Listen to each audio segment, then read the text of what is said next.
now we shall move on to the era of surveillance capitalism with the appropriate examples.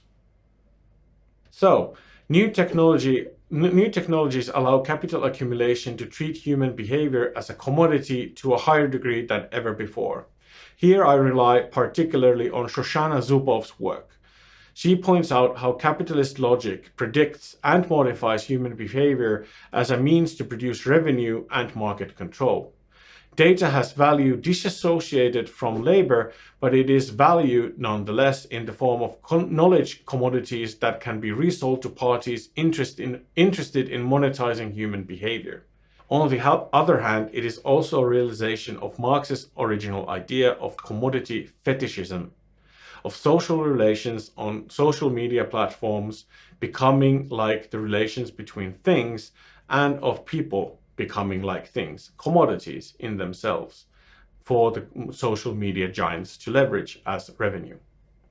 It could be argued that this is capitalism simply reinventing itself anew yet again, creating new forms of monetization and ownership. The era of surveillance capitalism also features the same market potential that has become entirely speculative. Dynamic markets, fluid concepts of data ownership based on legal technicalities, and a new conceptualization of market value have led to extreme volatility of market value. The market is also noticeably closed. High entry fee to the market and constant consolidation occurs. Facebook, for example, has become shorthand for the entire internet in many countries. The culture of surveillance capitalism relies on blurring the lines between commercial and social through the banal everyday accumulation of data and everyday surveillance. Data accumulation without consent is a legal gray area. Unlike straightforward personal data theft, social media data scandals have typically dealt with improper access for monetization purposes. Data capture is also done openly and accepted more routinely exactly because it becomes routine. Think of the terms of service you accept, usually without thinking, in any service or platform. In other words, people agree to violations of privacy if they think they get something in return that has some value to them. Many tech giants have come to accept issues with informed consent as a necessary cost of doing business. They budget for legal costs, as these are often seen also as investments, negligible in the light of high potential returns of being able to keep their business model. The extraction of data is predicated by the extraction of rights. Here there is a double standard. Corporate actors maintain their business privacy rights fiercely while undermining those of their users. This means that, for example, companies will not reveal how their algorithms use, but they will be then more ready to sell forward the information of their users. These companies have massive resources and as such have also accumulated a lot of political clout.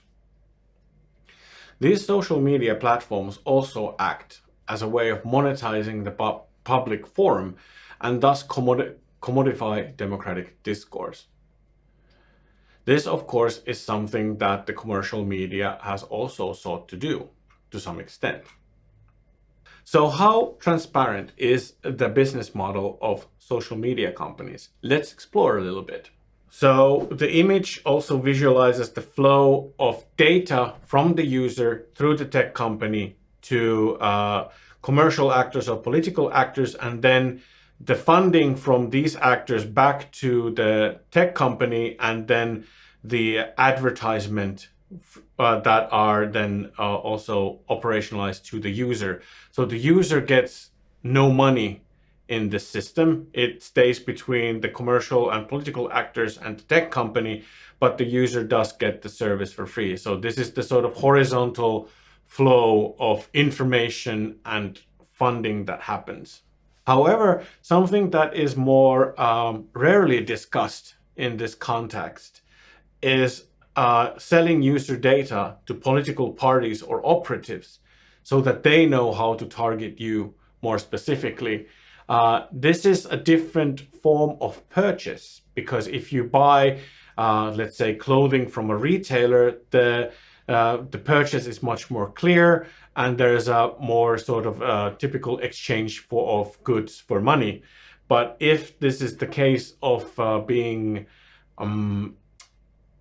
convinced to vote for a specific political party or political operative, this then becomes a little bit more concerning for democracy, because this is not something that the user necessarily felt that they are buying. This is something that the political operatives are buying and the tech companies are selling. So the assumed purchase in a commercial case is more understandable than the so-called assumed purchase in a political environment. And this is why social media companies are considered, if not a threat, then at least a concern for democratic practice in society. Hopefully that was clear enough to follow. Huge tech companies like Google can exploit the low marginal costs of the digital market by growing in scale. High usage increases potential for monetization, attracting more service capital. A technology service is where you are both the customer, as the advertisement algorithm decides, but also the product, a data point. The staff of the tech giants have formed a new societal business tech elite, meaning that being employed by Google is a massive prestige issue given the fierceness of the employment competition.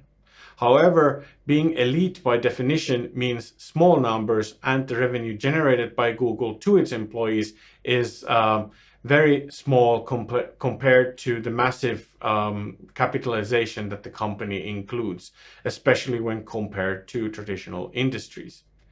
Post-Marxist critique would argue that tech companies are alienated from the society they live in, breaking the connection between market capitalism and democracy even further. We have also seen Elon Musk's quite recent acquisition of Twitter as a very central question of how we can organize a public debate forum online which has some rules of discussion and does not devolve into so-called free-for-all free speech. In conclusion, surveillance capitalism reproduces the subjugation inherent in capitalism into a new form that also alienates the material and the individual by illegitimate means of extraction and control on social media platforms. The user feels in control of the process as an equal partner and as an equal trade by informed consent, and assumes the algorithm cannot manipulate them or influence them. Maybe the assumption is always that this trade is for mutual benefit. This is a new kind of sovereign power that establishes a new regime of facts and demands compliance with these facts. In other words, to quote Shoshana Zubov again, quote, "Under surveillance capitalism, democracy no longer functions as a means to prosperity. Democracy threatens surveillance revenues," unquote. New asymmetries of power are thus created. Commercial implications are accepted, while political ones are still to be determined. Now, we have another assignment for you. To conclude, please read The Dark Side of the Fashion Industry, and please watch the trailer to the 2015 documentary True Cost, which discusses the political economy of the fashion industry. While not directly relevant to higher education or surveillance capitalism, it is relevant from the perspective of knowledge economies and global value chains, and is very much accessible to a post-Marxist approach. You may also pause this video while completing the assignment. Next, I will offer a few summarizing words to conclude this lecture. Post-Marxist political economy links up the previous tradition of Marxist political economy, enriching it with new insights and methodologies, reforming and reapplying the core tenets of Marxist critique of the liberal political economy. It is, in other words, still a powerful critique of capitalism. Early 20th century post-Marxists were most involved in assessing the failures of the socialist revolutions and the power of the capitalist hegemony. The traditional struggle between social democrats and socialism within the welfare state has reverted to a struggle between social democracy and capitalism itself. Globalization is an integral part of the post-Marxist theories after the 1990s. Capitalism is a powerful logic of common sense after the fall of the Soviet communism, and class struggle and exploitation continue as central dimensions critically approached only in Marxist or post-Marxist political economy. There are also more nuanced readings of other strains of critical research that build on post-Marxist theory, at least in part. Social emancipatory goals are, especially in post-Marxist international political economy, expanded beyond social class to cover minorities and the climate crisis, seeing the capitalist mode of production as the root cause of the problems humanity currently faces. Alternative understandings of society, the economy, and politics are all featured strongly in post-Marxist research. The emancipatory aspect of Marxist international political economy remains prioritizing democracy over the economy as the central organizing power of humanity. Generalizations work poorly here.